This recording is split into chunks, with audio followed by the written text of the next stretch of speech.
Good afternoon students.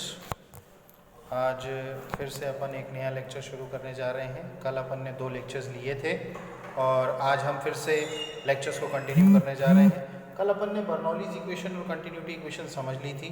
आज अपन momentum equation को समझेंगे। मोमेंटम इक्वेशन मैंने इससे पहले भी आप लोगों को पढ़ाया था। मोमेंटम इक्वेशन क्या होती थी? The momentum per second of the fluid is equal to the mass per second into the velocity of the fluid. Means momentum equation होती क्या थी कि जो भी मास पर सेकेंड होता था, mass flow rate into velocity, velocity of the flow, ये equals to क्या होता था? मोमेंटम। क्लियर? अब यहाँ पर बात करें कि for a compressible fluid, for a compressible fluid mass per second कितना है? Rho into A into V as per the continuity equation, और यहाँ पर इंटू वेलोसिटी। अब हम जानते हैं according to continuity equation this rho into A into V is equal to constant. Means ये जो अपना टर्म है मास पर सेकेंड, ये कांस्टेंट होता है according to continuity equation. So this rho into A into V is equal to constant का मतलब ये है कि यहाँ पर जो मोमेंटम है वो बेसिकली प्रोडक्ट किसका है?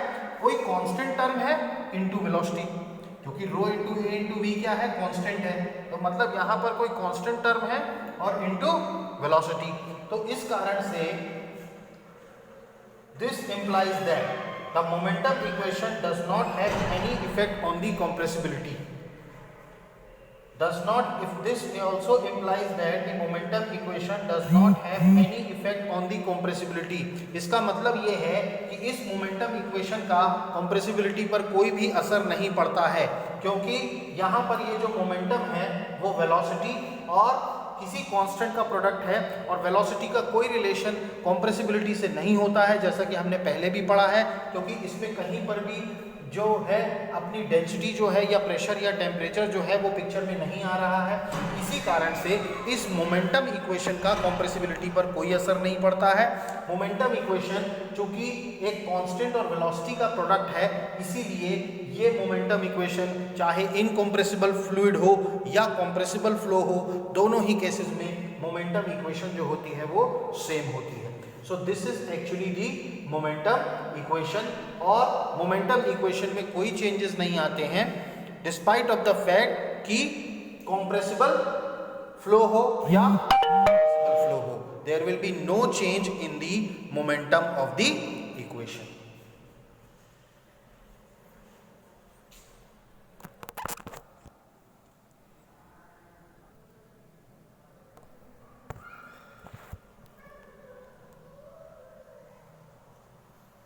नाउ हमारा जो नेक्स्ट टॉपिक है वो है वेलोसिटी ऑफ साउंड और pressure wave in a fluid. इस डेरिवेशन को समझने से पहले हमें ये समझना होगा कि ये साउंड या प्रेशर वेव किसी भी कॉम्प्रेसिबल फ्लूइड में क्यों आता है पिक्चर में। हम लोग जानते हैं, हम लोगों ने फिजिक्स में पढ़ा है what is a sound. What is a sound? Sound is actually the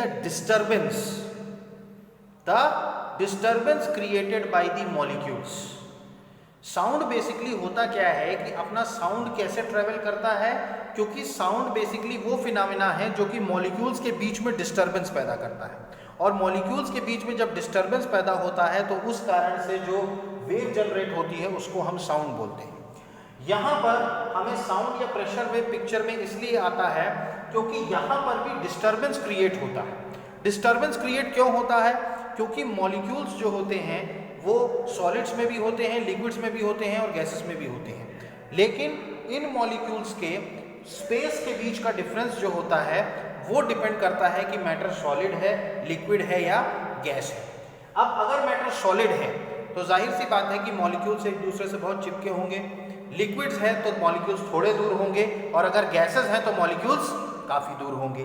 तो यहाँ पर अगर हम बात करें तो बेसिकली साउंड वेव या प्रेशर वेव तब क्रिएट होता है, मतलब जब इन मॉलिक्यूल्स के बीच में डिस्टर्बेंस क्रिएट हो। तो मॉलिक्यूल्स के बीच में जो डिस्टर्बेंस क्रिएट होता है वो सॉलिड्स में भी होता है, क्योंकि मॉलिक्यूल्स सॉलिड्स में भी हैं, लिक्विड्स में भी हैं और गैसेस में भी हैं। तो ये जो साउंड क्रिएट होता है या प्रेशर वेव क्रिएट होती है, ये सॉलिड्स, लिक्विड्स और गैसेस में तीनों में होती है। लेकिन चूंकि सॉलिड्स में इसकी वेलोसिटी जो होती है, वो डिस्टर्बेंस जो होता है वो ज़्यादा होता है। कारण क्यों है? क्योंकि उसके मॉलिक्यूल्स एक दूसरे से क्लोजली पैक्ड हैं। सॉलिड्स में मॉलिक्यूल्स एक दूसरे से काफ़ी क्लोजली अटैच्ड होने के कारण उस केस में आपके जो वेलोसिटी होती है साउंड वेव्स की, वो सॉलिड्स के केस में इन कंपैरिजन टू लिक्विड्स के या ज़्यादा होती है। यहाँ पर लेकिन हम बात करेंगे फ्लूइड्स की। अब फ्लूइड्स की बात करें तो स्पेसिफिकली हम बात करेंगे कॉम्प्रेसिबल फ्लूइड्स की, जो कि गैस है। तो यहाँ पर हमारा जो डेरिवेशन, अब इसके बाद वाले वीडियो में मैं डेरिवेशन को समझाऊंगा, एक्सप्लेन करूंगा आपको कि ये डेरिवेशन क्या है। लेकिन साउंड का या प्रेशर वेव बेसिकली होती क्या है, ये एक डिस्टर्बेंस क्रिएट होता है मॉलिक्यूल्स के बीच में, और इस साउंड की या प्रेशर वेव की कुछ ना कुछ वेलोसिटी होती है, और उस वेलोसिटी को हमें यहाँ पर आइडेंटिफाई करना है, because it is travelling with a certain velocity. क्योंकि ये जो मॉलिक्यूल्स हैं ये आपस में एक दूसरे के साथ इंटरैक्ट होकर के डिस्टर्बेंस क्रिएट करते हैं। अब इंटरैक्ट होते हैं तो जाहिर सी बात है कि मॉलिक्यूल्स किसी न किसी वेलोसिटी से मूव करेंगे, तो इसीलिए यहाँ पर हमें साउंड की या प्रेशर वेव की फ्लूइड के अंदर वेलोसिटी फाइंड आउट करनी होती है। अब हम इसके नेक्स्ट वीडियो में हम इसकी वेलोसिटी फाइंड आउट करेंगे, जिसमें हमने एक पिस्टन लिया है और पिस्टन के अंदर एक कंप्रेसिबल गैस भरी हुई है। So thank you. Upon continue करेंगे इसके बाद नेक्स्ट वीडियो में। Thank you.